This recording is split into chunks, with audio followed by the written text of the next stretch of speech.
he's probably making 5 million per month. That is probably true. The first thing that I noticed is that he has tons of different ads and he has tons of different funnels as well. Like he has quiz funnel. They have a survey, or they talk about how they had like a typicality study that shows the average user's result. That's very rare. I really like the unique mechanism. Like right away, I can tell why this is seemingly doing really well. So we're back again with Mike. We're gonna do another offer breakdown, and this time we're picking AI Rental Profits by Jordan Lee. So we have Mike with us. Mike, tell us about you. Been doing publishing for almost 9 years now. And yeah, started as an engineer, got into marketing. So I generally gravitate towards more like numbers oriented, conversion rate optimization, that type of thing. Now our business is doing over like $1 million a month. So, we got a little bit experience under our belt. So hopefully I can give some insights. Sounds great. Here. Hopefully you know about me. I have also made a couple of millions for myself as well with publishing, coaching businesses. And today we're going to do offer breakdown for this offer that we have on my screen. Mike, we went through the offer for our call, well, before recording it. What do you think of the offer? Just high level overview, and then we can just go through the funnel and talk about it. Yeah, a few things stand out to me. It seems like I really like the unique mechanism. Like right away, I can tell why this is seemingly doing really well. The AI receptionist, like it's right there, so clear. That's the number one thing I look for when I'm thinking about making a new offer. I'm always thinking like, what is that unique mechanism and how am I going to label that in a way that people understand? And ideally clarity is huge. So that stood out to me right away because it's not AI agency. There's so many different ways that people are structuring AI offers, but this one is unique. So I really like that. The other thing that really stood out to me was the fact that they said this average license holder makes $18,100 per month. And then they have a survey, or they talk about how they had like a typicality study that shows the average user's result. That's very rare, and that's huge. It's not just a testimonial saying, hey, this guy made $100,000 or whatever. It's saying, hey, the average person who implements this makes this much, right? So that's really, I think, a huge proof point that that people should try to get more often from their list or from their audience if they can. That makes perfect sense. Before we go further into the offer, just so you guys know, this offer, this business overall, this guru right here, Jordan Lee, apparently he's making 5 million per month and his business is valued at $400 million. I'm not gonna verify that, it's just his word. He's probably making 5 million per month. That is probably true because we were in his funnel and there's a screenshot of him making $5.28 million in the past 30 days. And then if you look at here, he's doing more than $5 million per month. And we're pretty sure that he's doing that through this coaching business that he has, helping other people sell AI receptionist and all those things. What do you think, Mike? I'm pretty sure I'm correct on that. Yeah, for sure. We've heard also through the grapevine that, maybe we can verify some of the numbers. So I think that's true. But yeah, in any case, I think this is a great funnel to learn from, so we'll walk through some of the structure. We will kind of take it as this is working. So first of all, ads. The first thing that I noticed is that he has tons of different ads and he has tons of different funnels as well. Like he has quiz funnel, that was a quiz funnel. If I scroll further down, now this is a webinar registration kind of funnel. You have to register now. And then if I scroll further, I might see a different funnel. So let's click on this. Okay, so we have a registration funnel once again. So this is a different funnel. Discover how you can build a profitable AI business from scratch in 2026. So this looks like a live event, a challenge, basically a challenge funnel. Interesting. So they have a whole bunch of different funnel, and one of the funnel they're running is basically a low ticket front-end funnel.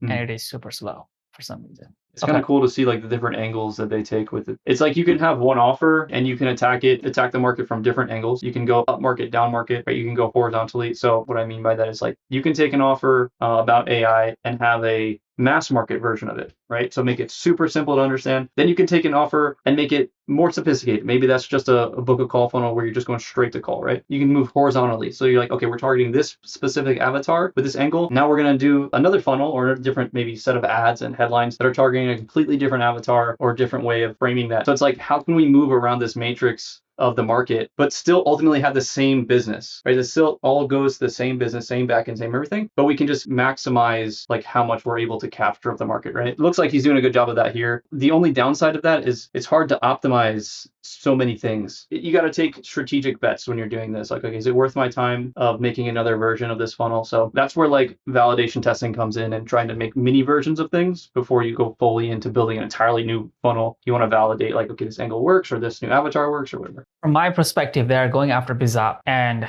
just by the word AI, they're going after a younger generation because old people are scared of AI. They don't even know how to use computer. So this is younger people looking at different funnels. They're basically expanding into the same market they're in. They're trying to attract that younger generation, maybe from 20 to 35 or something, maybe 40, but they're expanding with multiple different funnels. Yeah, having many different funnels tells me two things, right? First of all, it's like, are they struggling? Like, are their funnels not working? Maybe, I don't know, like, because offers can go up and offers can die as well, right? I mean, he's making money. I think that screenshot was from August, right? Yeah. I think it was from July. So they're definitely making money, but things can change very quickly in the offer business. So are they testing multiple different offers because they're struggling, or are they testing because they're just trying to maximize the market? But whatever it is, they have tons of ads, that's for sure. What do you think of the ads itself? The ad copy is pretty much story based. I think that's pretty much what works with Opniche, to be honest. Yeah, it's always worth trying a bunch of different things for ads. You never know what hooks is gonna like really pop off. At the end of the day, indirect response, what we're trying to do is gather attention. I think we talked about this once, but like the currencies that you're focusing on: attention, time, you're Time getting, yeah, and you're also getting, and energy, yeah, energy. Those are like your base, right? And then the multiplier currencies are just trust, actually, yeah, trust, knowledge, knowledge and money, right? So in this money. case, Yeah. when people are coming into your funnel, you're trying to capture their attention and their trust. Those are like the two currencies that you're trying to get from them, right? And you're basically trading knowledge for that. But just think about it like that. So that's why stories work well, because it starts to build trust. It's a trust mechanism. So if you're trying to sell somebody who's never met you before, who's never seen anything, they just land on your page, you need to build trust. That like that's the currency that you're gaining, via a story is a great way to do that. So that's just kind of like the first principles of why stories, work well in direct response. Not to get too much into principles, but like if you have a YouTube channel and you have a brand and people know you really well, they already trust you. That's why it makes sense. Like those funnels don't have to have so many stories behind it. You can kind of go straight more to like an offer because you already have done that job, right? Like just putting context here, indirect response, cold market, cold ads. That's why stories make sense. Unless somebody's really in pain and you're just offering a quick solution to like a highly qualified prospect. That's a slightly different. Then you're just making a trade like, hey, I'm in pain, I have a solution here, and you swap, right? You make a transaction. But generally, if it's more like mass market like this, the trust mechanism, the stories work pretty well. That makes sense. When you have a story, ads give you the attention. You're paying for the attention with the ads. But if you can get their attention with the ads, then you can use the story to build a trust. Exactly. And then also you demonstrate your knowledge as well. Like, hey, this is how AI works, and you can use this to make a lot of money, right? And then you trade that for their money. So it's like you build up the trust, you demonstrate your knowledge, you swap that for. So everything is like these currency. You're swapping currencies, right? Yeah. Throughout the entire funnel. Even the attention you're buying, you're using the money. Money is a multiplier that you're using to buy the attention. Exactly. It's like this giant Facebook, and then you're using the attention that you bought from Facebook. Build a trust with a story, and then you're using that trust to demonstrate the knowledge, and then from there you're asking me for the money. Right. Exactly. And then with that money, you get feedback. You buy more ads, right? Yeah. And then you take that money and then you put that money up here, I guess. Yeah, exactly. That makes perfect sense, Mike. So that's the ad. You can look into it. I mean, they have tons of ads. The recent ad they have been running is 0 to 400 million in 3.5 years. I looked at everything. I tried everything, SMMA, drop shipping, I know how you feel. I even tried crypto, right? I'm same as you, That's the story. I'm same as you. I've been in your shoes. So crazy, man, how like this copy is the same copy from like 2022, from 2020, from 2019, 2017. It's like just different vehicles, right? And you just like literally just swap the vehicle, same exact story, same copy, same everything. Like this stuff just like works, right? Like there's structures that work. And it's like you just need to be in the right place at the right time. And then just like use the right structure. You don't have to reinvent many things. You just have to make sure you're choosing the right vehicle and the right opportunity. And then it makes it so much easier, man. But the flip side is also true. If you choose the wrong vehicle at the wrong time, like you could have the best copy in the world, but it's not going to work. Makes sense. So this is pretty good.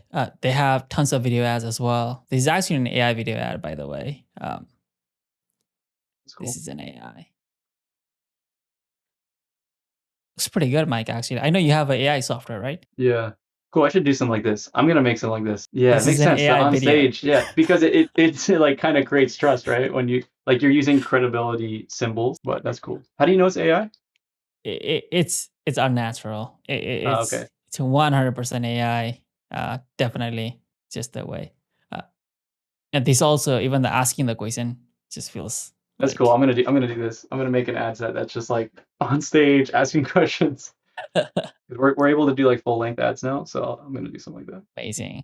That sounds great. So let's go into the funnel. So funnel is pretty clean. How I quit my corporate job, built a 5 million per month business renting AI receptionist to local business. This is just back in my days, back in 2017, people used to be like sell Facebook ads to local Yeah, businesses. Now exactly. sell AI receptionists to Same Facebook exact thing, businesses, same structure, to just local about the businesses. opportunity. Yeah. It's crazy.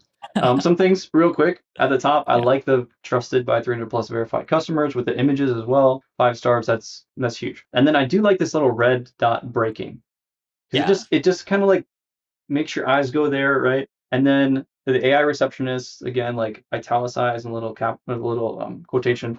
Yeah, the overall just framing of this headline I think is pretty solid. I'm sure they tested this a lot. And then the without statement again, same structure. Like there's always like this how to result without right pain, without any technology experience, working long hours, or investing in expensive software.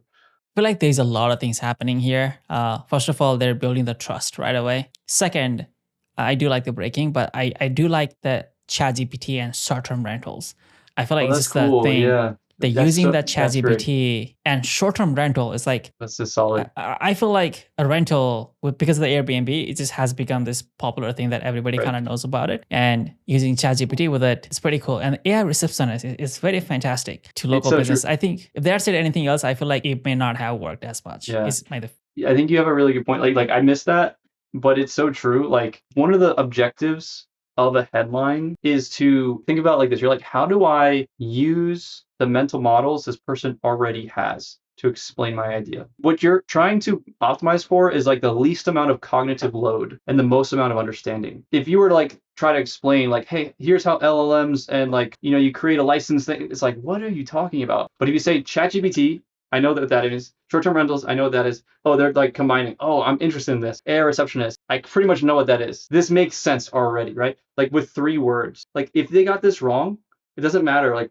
everything else on the page. So half of your job is to figure out how can I explain this to somebody in like just a few words like that, where they're like nodding their head and they're like, oh, I get it. And when you're making an offer, oftentimes it's useful to go to your friends or family and try to explain it in that 1 or 2 sentences. And if they're like, oh, I don't, what do you mean? Then you haven't nailed it yet. But if they're like, oh, tell me more about that, you're like, yes, I'm getting close.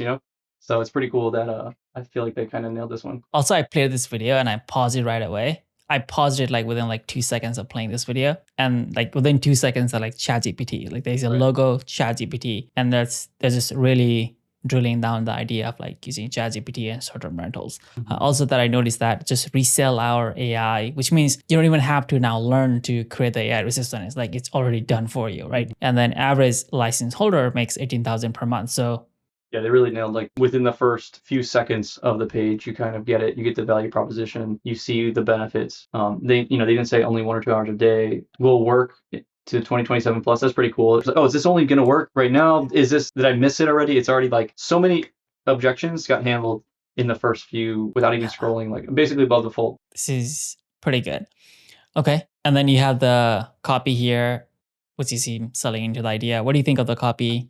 Any comments? Yeah, it's good. Like they start going into proof elements, right? Like whenever you're writing copy, I always think like, what am I going to show at the same time? It's not just the words, but like what I like to do is create a map of like the visuals. And I like to think, okay, I have these visual elements. And as I'm writing the copy, I'm like linking them like, okay, this is going to go here. This is going to go here, right? So I want like a whole repository of like, okay, I have these testimonials. I have these images, screenshots. I have this, and this. And then, so when I'm writing the copy, I'm already planning like it's going to, where everything's going to go side by side. So you need to think about the proof elements as you're doing it, not like afterwards. You don't want to write the copy and then like think, oh, okay, now how am I going to use the elements? That was the whole point. This is like where people are going to believe you. So make sure you're doing it like this, where you're planning side by side. So I think they did a really good job there. They obviously are re-emphasizing the $18,000 per month thing, which is great. What I really like, just some basic formatting. Everything is really big. I see some funnels that it's like all small and it's hard to read. It's super clean, right? Everything's super big. You have the numbers, even like 1, 2, 3, 4, 5. You have the emoji X. It's just really easy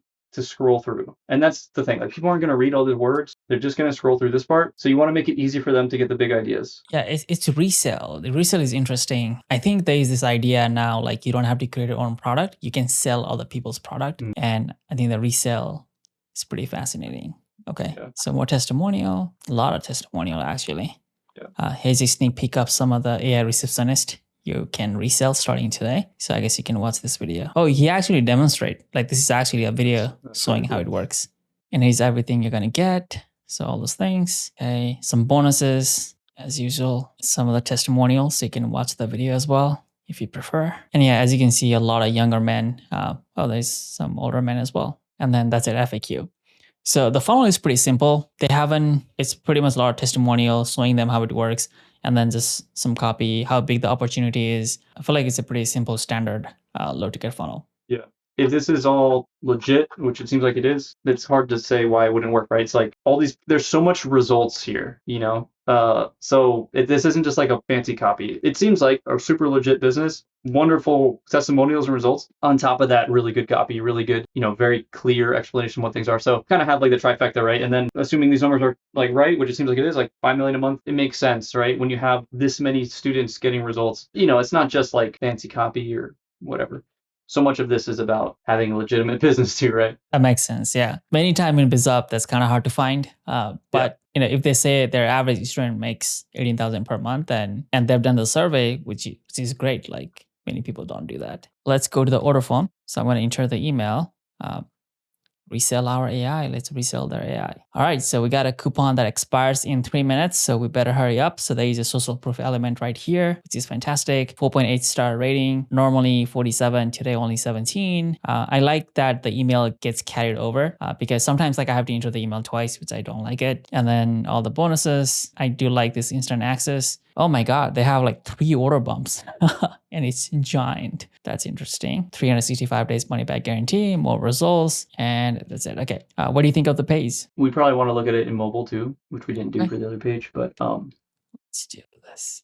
That because I'm just curious how this flows. Again, that's true about the other page, but this looks pretty clean. So again, at the top, we got our main objection handlers. I like that. And then let's see these bumps. So how much are the bumps? So this one is how much? It's only 17 today. Okay. It so that's pretty. Say the price. That's pretty low. Okay, look at the bottom there. It says usually 97, today only 27. So okay, these are pretty low price bumps. The last one was 16. 16. Okay. I mean that's pretty interesting. I don't think that's right, Mike. Is this 16? No, exactly. I don't see anything for $16. Like it just comes up to 37. I checkmarked this. It says $16, but I don't see anything for $16. Yeah. It says 37 there. See, live demo call recording. Yeah. Okay. So obviously that's not great. All right. What do you think? You're gonna say something? No, I don't know. I mean, in my experience, like stacking this many bumps hasn't worked for me. So I don't know. Maybe it works for them. It's concerning though that the price is not matching. That makes me think that this is like a brand new test or something, or I can't really trust, if this is. For me, multiple order bumps have never worked for me. I've tried multiple times. The more order bump you have, the less conversion rate. So it's just the math at that point, like what is the increase in AOV and how much the conversion rate drop? Are you going to be okay with it? The problem that I find with multiple order bump is that the conversion rate becomes super volatile. Like you may have a super good conversion rate day and then like you may have a bad conversion rate day. And then it just kind of like throws off like the funnel a bit, which I don't like. I want it more consistent. We're going to experiment with an order bump, but just one order bump and like a higher priced order bump soon. We might remove the OTO in this particular funnel that I'm thinking about. So that would kind of make sense because you're like, we're taking out a decision later on, we're making it an order bump, and that could potentially work, but it has to be a little bit higher price, The other thing about having multiple order bumps is decision fatigue meter, and every time you ask them to make it, you're using up that attention currency that they have, right? So if you want them to take an OTO later or book a call later, the likelihood of that happening is just decreasing as you add order bumps. So, you have to kind of do the math or at least consider the trade-offs you're making here if you start stacking a bunch of order bumps, In most of our funnels, there's no order bump. Like we want to they come on, very clean, easy decision. We have one OTO and then we go straight to book a call. So there's really just like 2 decisions they make post-purchase. That has worked well. But we're gonna test an order bump instead of an OTO soon. Yeah, we have tested order bump and we tested with the image as well. The image did not do that great. Something that did work for us is at least having one order bump, but pre-checked was super fantastic. And I'll show you the funnel. And one of the things that we did on the order bump was that we added this thing like discount applied, and then we'll cut the price in the order bump. That's cool. So if you see here for this funnel, like there is no cut, right?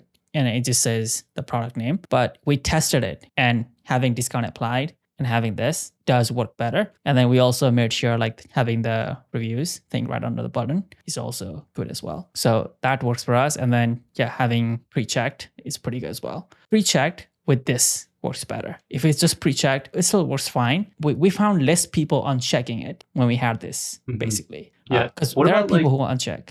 What about like refunds or even chargebacks from pre-checks? Do you feel like has that not really been a problem? We haven't seen any uptake. Maybe like there's 1 or 2%, but they don't really tell us. And just like we haven't seen a difference at all. I mean, it's still like a low price point, you know, so like maybe it depends on the audience, but like the people buying this book pretty highly qualified, so like maybe they don't even care, you know. But yeah, I get it. Like I like how you have the discount thing automatically there. So this is a simple order page. Everything else looks good. Let me just put a name here and put my phone number, and we're gonna put a credit card information now.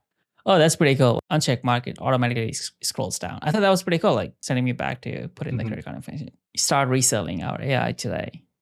Interesting. Hey, do they not take MX because it says my card type is not accepted? If Google Pay? I think I do. I don't It's use interesting it as too that they often. have Google Pay on here. Yeah, it says unavailable to pay with MX for some reason, even with Google Pay. Oh, well, I do have a different method that I'm going to use. 6-7. All right. Hopefully this works. Okay. So we are in upsell number 1. Okay, go straight to book a call. You want me to book a call? No, I'm just wondering. It goes straight to book a call. There's no OTO. I feel like there's an OTO after I book a call. That's weird though, right? Yeah. So what is this for? Let's see. What's the framing? Oh, your order has been upgraded. I like that framing. There's no even OTO. There's no book a call video. It's just, hey, by the way, like we've upgraded you. You're getting this VIP service. Granted, the leads coming into this call are not going to be like fantastic, but you know, with good closers, they can make it work. I feel like it's going to be a high pressure sales call. Yeah, probably. You're going to do it? You're going to fill this out? I'm going to book a call just so that I can see if there's an upsell after this, because sometimes people do have a... You're literally letting them know. Oh my God, there is no upsell. What the hell? Let's just confirm your call. Watch this short video, fill out the form below. Yeah, so it's interesting, right? Like, this is kind of weird for me because the order bump was not a significant price. Like, this is basically a book a call funnel with getting decent qualified leads. But they've got to be running at a pretty big negative then on this. You know, realistically, like the economics just aren't there. So, but their call quality is decent compared to a regular book a call straight funnel. They must be doing really good though on the back end. Like their closing rates must be pretty solid, and they've probably got everything from the phone call after that is probably super dialed in. But that transition from, hey, this is a call about like, let me get you implemented, like that, to selling is kind of a tricky transition. And sometimes you can end up with people obviously that are like, they don't even know there's not a higher price for it. So, you know, that works, and I'm sure they've got it dialed. But for our funnels, we usually do a book a call video that's like, hey, you got this thing. If you want to go to the next level and like work with us closer, like, and we let them know like there's a coaching program or there's something like that you can purchase, and that's what this call is about. So when they get on the call, they're like pretty qualified. They're like, they know what the deal is, and the closers obviously like that a lot more, right? Because they're like, the leads are pretty solid at that point. So pros and cons to the way that you set up the framing. Yeah, I personally feel like I have seen their other funnels, their VSL funnels. I feel like they made a ton of money with the VSL funnel that they have, and they're trying to better have a quality leads. And one of the ways to like just sell a low ticket offer is that people who are seriously interested in putting money in, and because they already have a system dialed in for the VSL funnel, they just need more calls at this point. And to qualify, I have a very high feeling that the call is going to go to a setter who is going to like make sure like you're interested and all those things. And then if you're interested, then that's going to push that to a closer. So I don't think it's going to impact as much to a closer. I think it's going to impact more to a setter. Yeah. That makes a lot of sense. And then those are a lot easier to handle. And then, yeah, you're not like overinflating your calendar, like your closer's calendar, right? Yeah, with the setter. I forgot about that. Yeah, we normally do like, most of our calls are pretty qualified, so we don't need a setter. That's why, you know, we just go straight closer. When we do need qualification, we normally route them in the application stage. So they'll fill out an application, and then if they answer certain questions certain ways, then we'll route them to a setter. If they answer a different way, like they are qualified, then they go straight to a closer. So we can route them like that sometimes. Yeah, that is definitely a good way. And you know, for my last company, we did try to have setters call like all the phone numbers that we got, but we had like very less pickup rate, and those people were not booking calls as much. So it was framing was better when you just said like, hey, we're just gonna like sell you into this thing. This is what you're booking the call to buy this thing. And then if you're not qualified, then you're gonna go through setter. They're gonna make sure you're qualified and then pass that. But if you're not qualified, then they're just gonna cancel the call. Yeah, but I do like this. I've never got this to work, but I've seen funnels that work like this where it's framed as a implementation call, where they go on. It's like, and I do think that the setter or whoever's taking that call does help them, like, hey, make sure you get logged in, and gives them access to whatever. So they kind of have to be like a setter and a customer service person, and that's like a unique skill set. But if you do it the right way, then you can get them routed to the closer at the end. I think the funny thing is that they have so many videos everywhere. Like there's videos, but they didn't have a video on the book call page. Like they intentionally did not put a video. I think the goal is to get as many calls booked as much as possible. Right. Yeah. I think that's the goal, and I think they have been optimizing that page. I'm pretty sure about it. Okay, so this is it for today. What do you think of the funnel? What do you think of the offer so far? What's your verdict? I mean, overall, man, it looks like I love the opportunity. I love the framing. At the end of the day, that's where most of our attention needs to be spent on thinking about what is the way that we're going to position this offer. When we're doing a new offer, we spend so much time just testing the positioning. We'll test like 20 different ways to position the offer, one sentence, like summaries of the idea, right? And we're just trying to nail the idea. And once you get that right, everything flows. So as we saw in the beginning, like that headline and everything was really dialed in, and I think makes everything so much easier when we get that right. Yep, that is correct. Just being able to say ChatGPT and short-term rental had a baby. AI receptionist, sell that to a local businesses. I think the whole idea and the concept makes sense. And I'm not surprised, they might be doing 5 million per month and maybe more now. Who knows? But they definitely have something going on for them. So good for them. Cool. All right, man. Appreciate it. It's always a pleasure. Always fun to break down these funnels. I always learn something too, man, like walking through these. So I'd love to do more, and appreciate it. All right, everybody. Thanks for watching. We'll see you on the next video.